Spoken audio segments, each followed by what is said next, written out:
মটকা কাপে দই বানাবো। কত সুন্দর হয়েছে। গুঁড়া দুধ দিয়ে মটকা কাপে দই বানিয়ে নিলাম। এত সুন্দর দই হয়েছে, দেখেন, পড়ছেও না। এত ঝাঁকাচ্ছি। মটকা কাপে তো চা খেয়েছেন, অনেক দই খেয়েছেন, তো আজকে আমি মটকা কাপে দই বানিয়ে নিব। আসসালামু আলাইকুম, বৃষ্টি ব্লগ অ্যান্ড রেসিপি থেকে বৃষ্টি বলছি। সবাই কেমন আছেন? আশা করি নিশ্চয়ই ভালো আছেন। আমি আলহামদুলিল্লাহ ভালো আছি। আজকে গুঁড়া দুধে দই বানাবো। এর জন্য 1 লিটার পানি নিয়েছি আর 2 চামচ গুঁড়া দুধ নিয়েছি। গুঁড়া দুধটা ভালো করে গুলায় নিচ্ছি। দিয়ে দিচ্ছি 2 চামচ চিনি। আর গুঁড়া দুধ গুলানোর আগে পানিটা কিন্তু আমি হালকা কুসুম গরম করে নিয়েছিলাম, দুধটা যেন ভালোভাবে জানে গলে যায়। তো চুলায় বসাই দিলাম, জাল দিতেছি। জাল দিতে দিতে দুধটা যখন 1 কেজি থেকে 3 পোয়ার মতন আসবে তখন নামিয়ে নিব। দেখেন অনেকটা ঘন হয়ে গেছে। 1 কেজি দুধ দিয়েছিলাম, মানে 1 কেজি পানি দিয়েছি, 2 চামচ গুঁড়া দুধ দিয়েছিলাম। জাল দিতে দিতে এখন কিন্তু হাফ কেজির কিছুটা বেশি আছে। এই পর্যায়ে দুধটা আমি নামিয়ে নেব। দুধ কিন্তু লাল হয়ে গেছে। আজকে আমি কিন্তু কোনো ক্যারামেল দিইনি। এই যে মটকাগুলো আমি সুন্দর করে ধুয়ে মুছে নিয়েছি। এগুলোর মধ্যে কিন্তু আমরা মটকা চা খেয়েছিলাম, সেই কাপগুলোই রেখে দিয়েছি।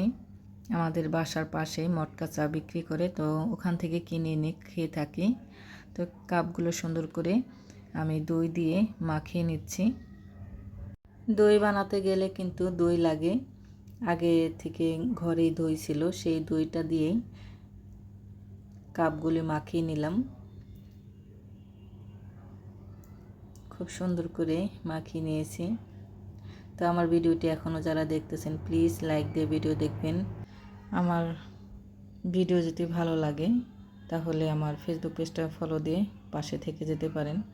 দুধটা এদিকে ঠান্ডা করতেছি আর ফেনা তুলতেছি, মানে বাবল তুলতেছি।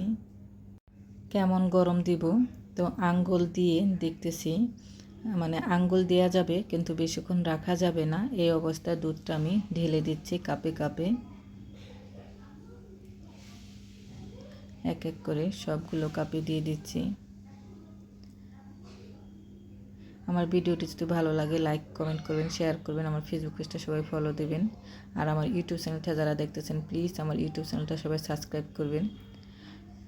আমার সবটি কাপে ঢালা হয়ে গেছে। এই কাপগুলো আমি একটা ট্রেতে নিয়ে তারপর টেবিলে রেখে কাঁথা কম্বল যা আছে সব কিছু দিয়ে ঢেকে নেব। হাত থেকে একটু পড়ে গেল, সাবধানে নিতে হবে। তো উপরে একটা জালি দিয়ে ঢেকে দিলাম। তারপর এক এক করে কম্বল কাঁথা যা আছে ঢেকে দিলাম, যেন কোনো দিক থেকে কোনো বাতাস হাওয়া না ঢুকে। রেখে দিয়েছি 2 ঘন্টা।